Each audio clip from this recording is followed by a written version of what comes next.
తెలంగాణలో regional ring road పనుల్లో జాప్యం జరుగుతుందా? ట్రిపుల్ ఆర్ వెస్ట్ పనులు చేపట్టడానికి కేంద్రం సిద్ధమైన సౌత్ ఏరియా పనులు మాత్రం జాప్యమవుతున్నాయి. ట్రిపుల్ ఆర్ దక్షిణ పనులకు మోక్షం ఎప్పుడు అన్న దానిపై స్పష్టత లేదు. అదేంటో ఇప్పుడు చూద్దాం.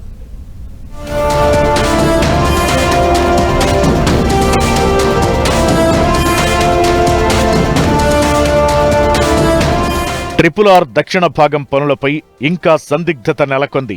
ఈ పనులను కేంద్రం చేపడుతుందా లేదంటే రాష్ట్ర ప్రభుత్వమే ముందుకు తీసుకెళ్తుందా అనే దానిపై స్పష్టత రావడం లేదు. మరోవైపు ఉత్తర భాగం పనులు చేపట్టడానికి కేంద్ర ప్రభుత్వం అన్ని ఏర్పాట్లను పూర్తి చేసింది. ఈ భాగం రహదారికి NH 161AA నంబర్ను కూడా కేంద్ర రవాణా శాఖ కేటాయించింది. మరో 10 రోజుల్లో ఈ పనులకు పూర్తిస్థాయి అనుమతులు కూడా వచ్చే అవకాశాలున్నాయని అధికార వర్గాలు చెబుతున్నాయి. ఉత్తర భాగాన్ని సంగారెడ్డి జిల్లాలోని గిర్మాపూర్ నుంచి యాదాద్రి భువనగిరి జిల్లా తంగడపల్లి వరకు చేపడుతున్నారు. మొత్తం 161.5 కిలోమీటర్ల మేర 6 వరుసల గ్రీన్ఫీల్డ్ ఎక్స్ప్రెస్ వేగా దీనిని నిర్మిస్తున్నారు. ఇందుకోసం 20,737 కోట్ల రూపాయలను ఖర్చు చేస్తోంది. త్వరలోనే ఈ పనులను కేంద్రం ప్రారంభిస్తుందని NHAI వర్గాలు చెబుతున్నాయి.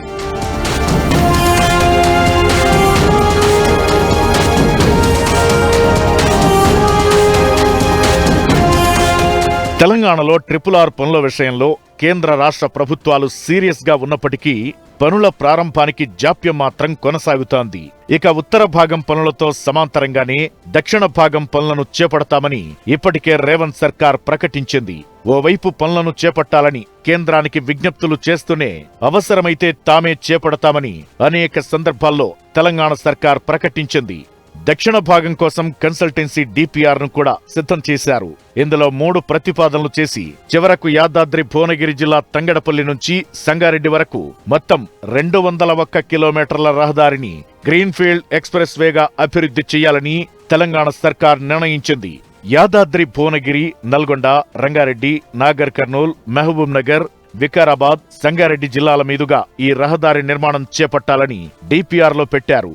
సుమారు 2010 హెక్టార్ల భూసేకరణ అవసరమని ఇప్పటికే R&B శాఖ గుర్తించింది. Future city, AI city, Adibatla Aerocity ప్రాంతాలు కలిసేలా ఈ రహదారి అలైన్మెంట్ రూపొందించారు. NH 65, 163, 44, 76 తో SH 19 రహదారులను కలిపేలా ప్రతిపాదనలు సిద్ధం చేశారు.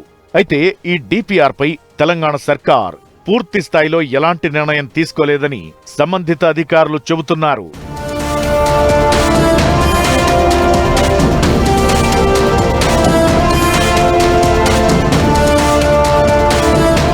మొత్తానికి తెలంగాణలో ట్రిపుల్ ఆర్ రోడ్ నిర్మాణానికి సుమారు 20,000 కోట్ల రూపాయల వరకు ఖర్చవుతుందని తెలంగాణ సర్కార్ అంచనా వేస్తోంది. ఈ నేపథ్యంలో ఉత్తర భాగం పనులు ప్రారంభమైతే దక్షిణ భాగం పనుల పరిస్థితి ఎలా ఉంటుందనేది తేలాల్సి ఉంది.